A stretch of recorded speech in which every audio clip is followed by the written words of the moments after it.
In today's video, I'm going to show you how you can make an old toolbox look brand new. So let's get started now!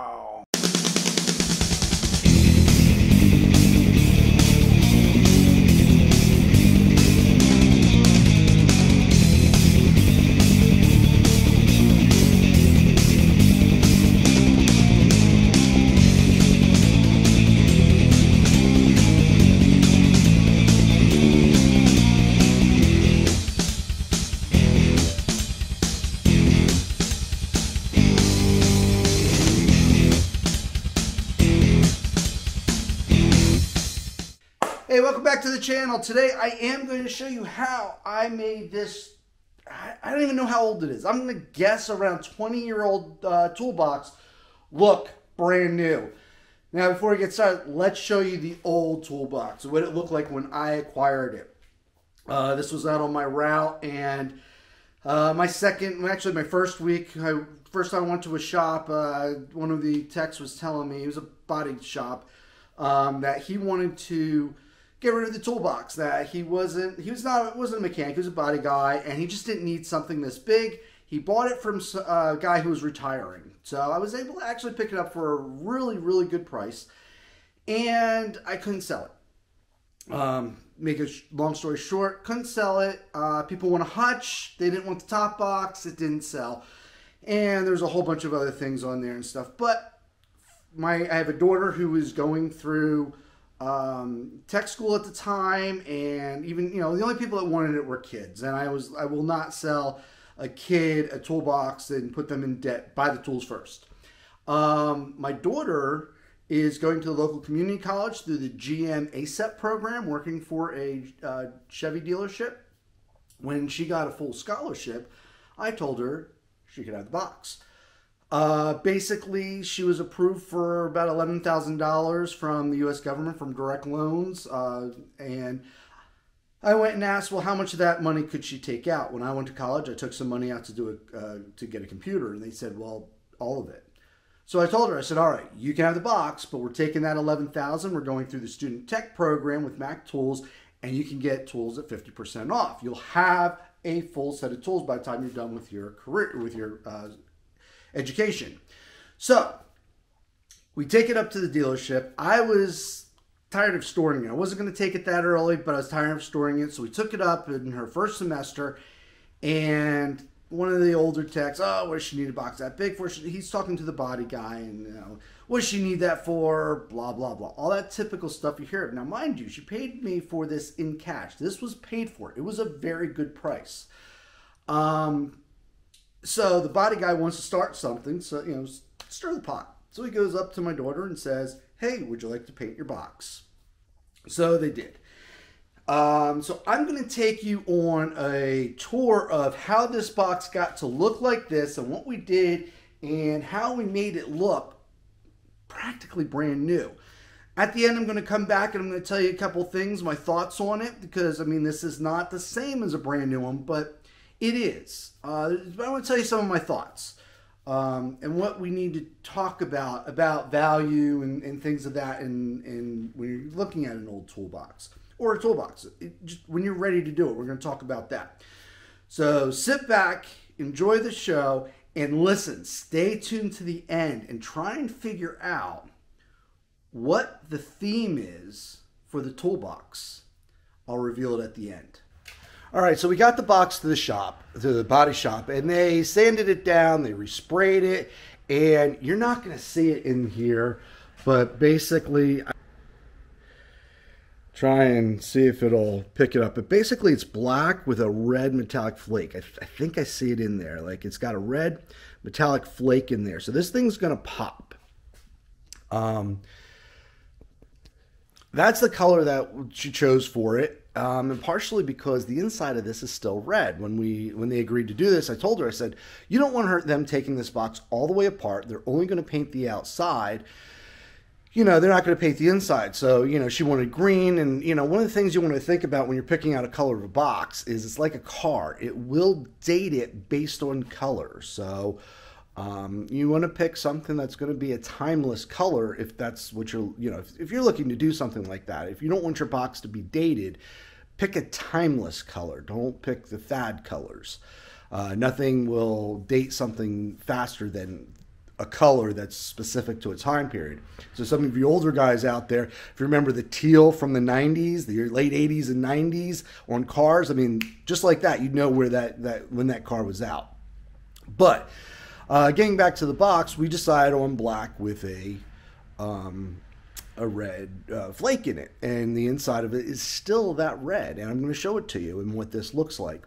This is automotive paint, so there is a downside. This is not powder coat, it's going to scratch. The upside, though, is the high gloss finish. There's an extreme. You look at that right in there, you can see that mirror-like reflection that's going on in there, and then you don't get that on a box. You'll get a mirror-like reflection, but not that deep. Okay, so there are advantages and there are disadvantages. But it was painted and we got it back. Now, the next thing we're going to do is we're not going to put the old pools back on. We're going to update this box, make it look the best it can. So we spent the money, and it's quite a bit of money. All right, so the next step on this is we are going to cut the pools. So the pools are the decorative trim that goes onto the box, and I'm going to flip around here. I already got one on right here. Okay, if you look at these, they're not finished. Okay, we're going to slide a piece of aluminum on. Well, we're actually going to go and do this. We're going to kind of do this type of thing and pound it on. But you're going to see that we're going to go ahead and take this and do this aluminum just finishing plate here. Now we decided to go with a black and keep the outside of the box all black. And you can see right here, as we pull this open, you can see that this is on the inside, it's red. So it makes a very dynamic look when you sit there and do it. And the other thing is that my daughter is recutting matte. So she wants to reline all these boxes. You can see the dust that's just kind of beat in there. She wants to kind of have that new box. So we're going to go ahead. We're going to take the measurements of the drawers, and then we're going to cut down the aluminum to the right length. For this project, we are using the DCS 781 double bevel compound miter saw. Okay, so this, guys, is a 60 volt miter saw that kind of just a really nice machine. You're going to get 60 volts. Now I'm running a 12 amp flex volt battery. So this not only runs my 60 volt tools, it runs my 20 volt tools as well. You know, and a great tool for just making your cuts nice, smooth lines. It does have a light in there to get your lines right and things of that nature. And then this is going to be a saw that actually goes back and forth. Now on this, we are going to be using a metal blade. Remember, we're cutting metal on this project, so you need to make sure you have the right blade for this, but we're all set with this. We're going to show you how to do how these cuts look with this. All right, so here is that piece of aluminum that we're using for the pulls, and what you see here is the tape. The first thing you're going to want to do is measure your length. So I have my lengths here, 29 9/16, 20 and 3/16. And what I did is I measured roughly, and I made sure I put a piece of tape, and that's just because the coating on this, I don't really know what it's coated with, probably powder coat or some sort of anodization, whatever. But I want to make sure I don't chip it. So I'm going to put a piece of tape on there, nice, get it up there nice and firm so that it just kind of holds it and makes a better cut. And I did it from that side, and then I did my other one from this side. The reason is because these edges, they're finished. Okay, they've got black on them. They've just got that coloring on them. This way, the cuts will be in the middle. I will go over at the end and touch these up with black, but I don't want to do it on two sides. If I go from here over, I'm going to have to worry about doing two sides on this piece. So I'm going to do one from each side, and this will be my leftover waste. What we're going to do with this then is we're going to bring it over to the miter saw. We're going to put it in here, and we're just going to make our cuts, and we'll take it from there.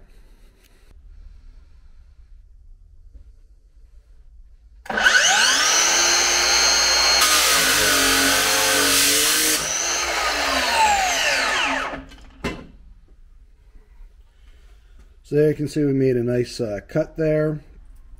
Then you just take your tape off. Eventually what we're going to do is we're going to be filing this down. In fact, I think I'm going to start doing that from the other direction. Might be a better idea because it's giving a little bit of a burr here, but we're going to file down that edge just to get that little bit of a lip off of there. And then we'll put a coat of paint on there to kind of just get it, right. But we can do that once it's on the box. All right, next I'm going to show you how we put these on the box and what we're going to do that. So I cut this, so this cut edge go on the inside. There's 2 laps in there. The big one, that's going to go underneath. So the way this goes on is you're going to put it on like this and then flip this up into place. Okay, so that's how it goes on. What we're going to do now is take a rubber mallet, put that on there, and get it to lock in.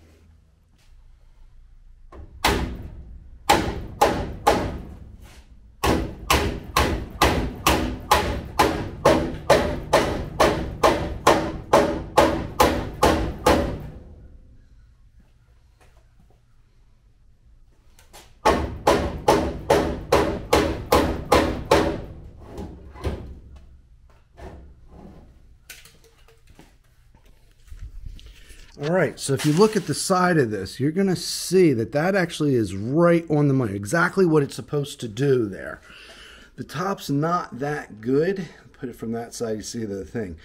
But when I'm hammering this down, what I'm doing is I'm not coming straight down. I'm actually coming in like this and pushing it with the rubber mallet towards there so that I can get it on there. And that is nice and tight. Like I guarantee you, this is not coming off. This is perfect. That is on there perfectly. Hopefully we'll have the same luck with all the other drawers.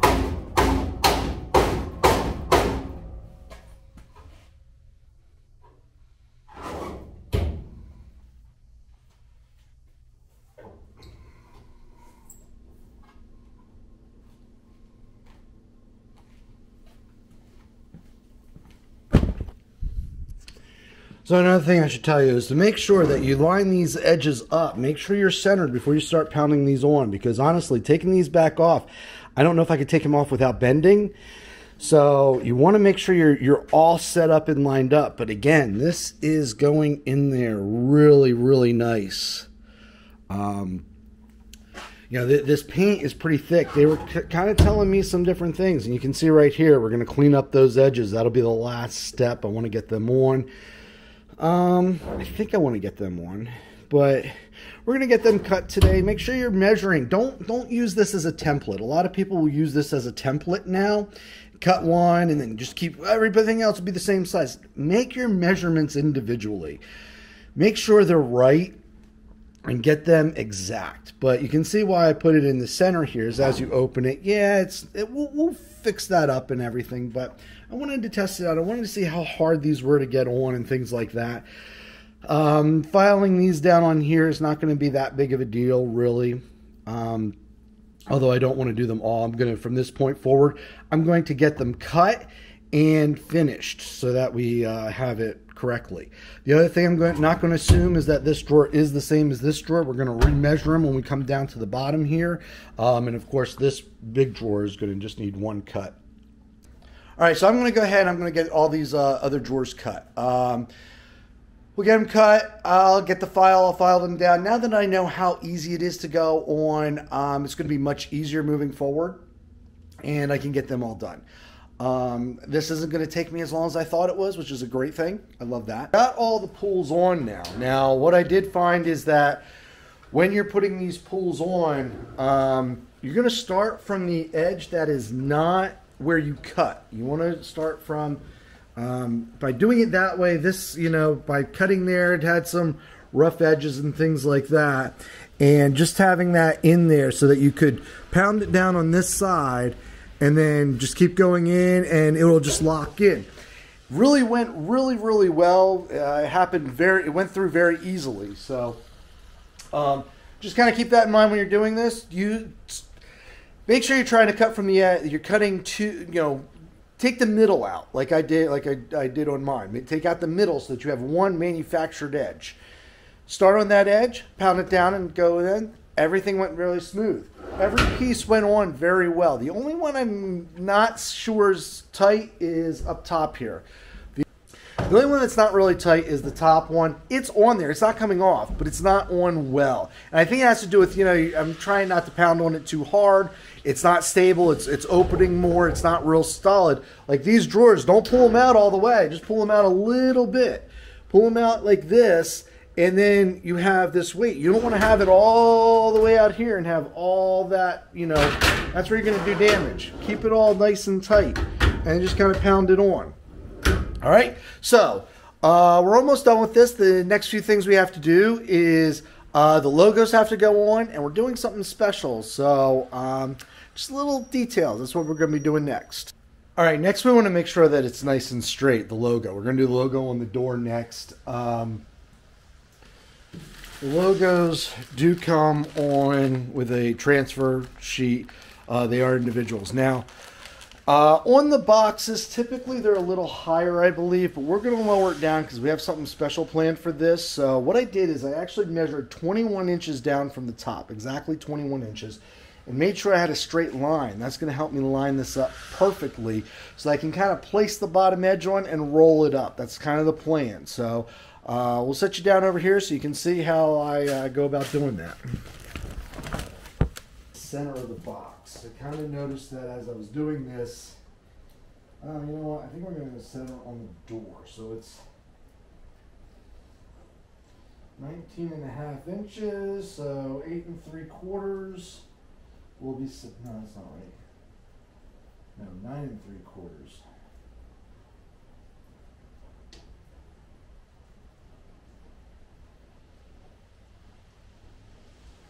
Wait, that's just the lawn. That's not the door. The door is 20 and 6/16. So 20 and 6/16 would be 10 and 3/16. The center.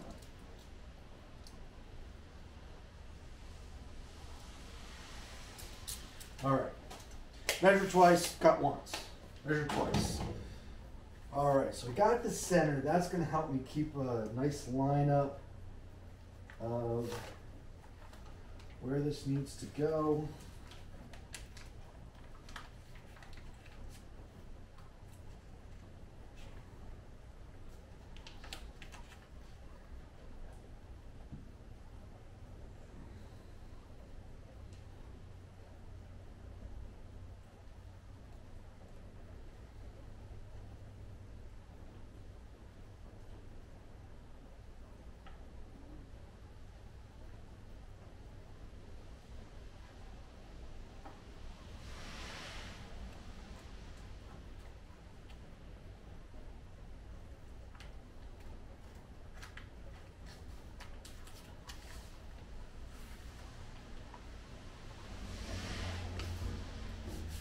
Okay, we're just going to make sure you push it down nice and tight against it now. Check it. I should have checked it. Yeah, it looks pretty good. Make sure you get every letter just nice and pressed down on there.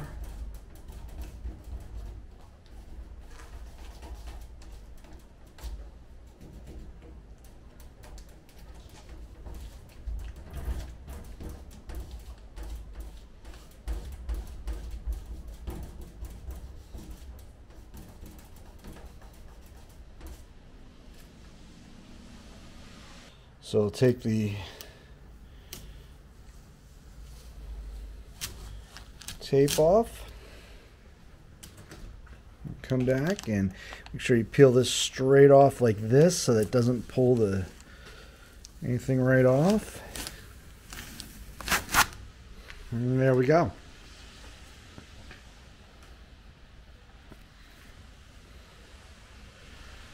And that's how you make sure that it's lined up straight and where you want. Now, like I said, typically it would be up here more, right about there is probably about the spot it would normally be. Just a little bit higher, but we have some plans for this area up here that we're going to do. So I put it just a little bit lower than we normally would. All right, next up is the handle. Now, if you look in here, this is kind of, you can see that this is not in the best of shape in there. See, there's some markings and things on there. I mean, this is a bare piece of aluminum. It probably just isn't going to take the paint well. They didn't paint it, which is fine. And it's one of those, I wish they did, I'm glad they didn't, moments where kind of, you know, it's like, well, you don't want them to take it too far apart because the mechanism's kind of quirky inside. I don't know how to take it off. It's not very... You can't just figure it out from in there. So glad they didn't, but at the same time, you wish that that was complete. So what we're going to do is I'm going to take this caliper and I'm going to measure the distance here. And what I'm going to do is cut out a piece of vinyl, and we're actually going to put a piece of vinyl over this piece in here. Going to make it real big and long, and I'm basically going to line it up on that edge, maybe a little over, and go in, around. I'm going to tuck it back into the back there. So we'll get it back in there, and then maybe even bring it back out to there, or a separate piece somehow. But we're going to make this black, and we're going to use vinyl to do it. And then what we think we're going to do is down on the bottom here where it's red and up on top, we're going to take black touch-up paint. It's not going to have the red fleck in, or the red metal flakes in it, but we'll still just be able to get it to at least where it's black and it doesn't stand out. Not really any rocket science here. I got a 4.5 by 4.5 piece of cutout here. We're just going to sit here and line it up and put it into the hole here and line it up. I'll show you where we go with that. So now it's time for the finishing touches. I'm using just our MAC Galaxy Black touch-up paint. And what we're going to do is I'm going to paint up here because it is red. I mean, you don't see it, but I'm going to get at least something up there. I'm going to paint this down here. While that's drying, we will move across onto doing all the edges of the box itself. And then I'll probably come back and just do this down here one extra time. That should kind of be dried by then, but...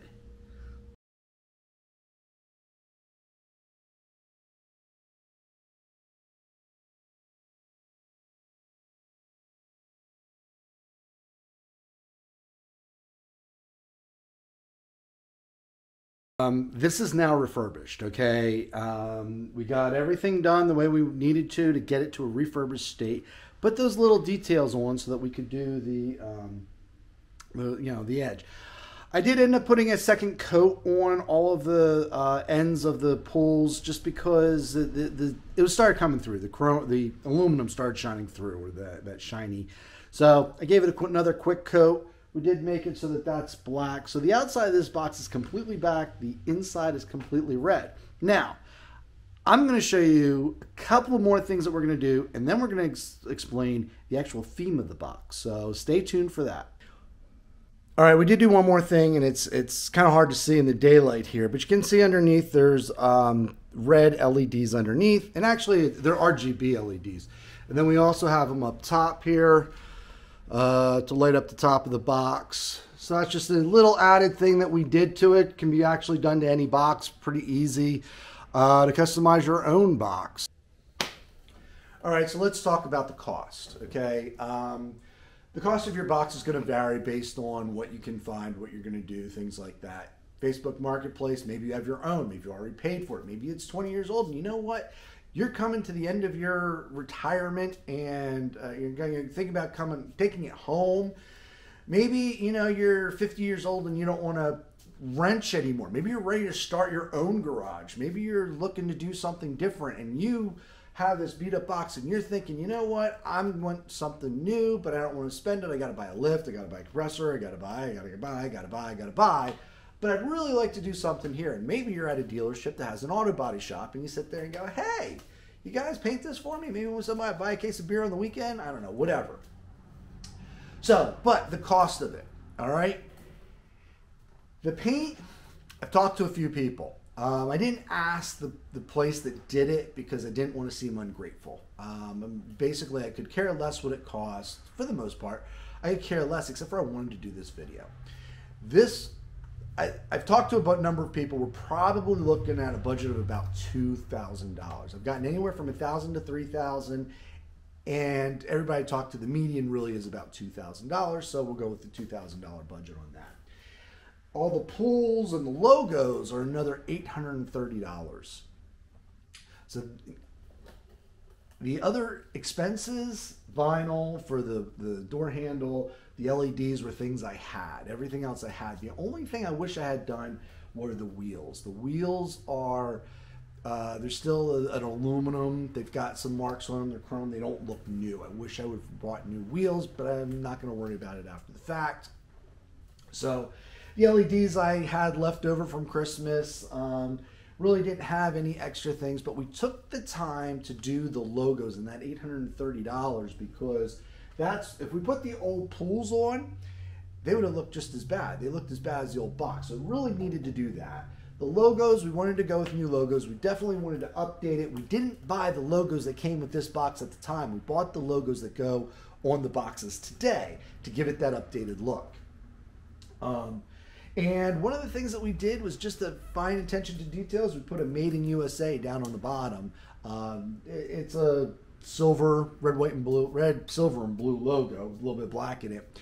But that's just to give a finishing touch. All the new boxes have it, so we want to do that on the old box so that we kind of bring that around and kind of show that off.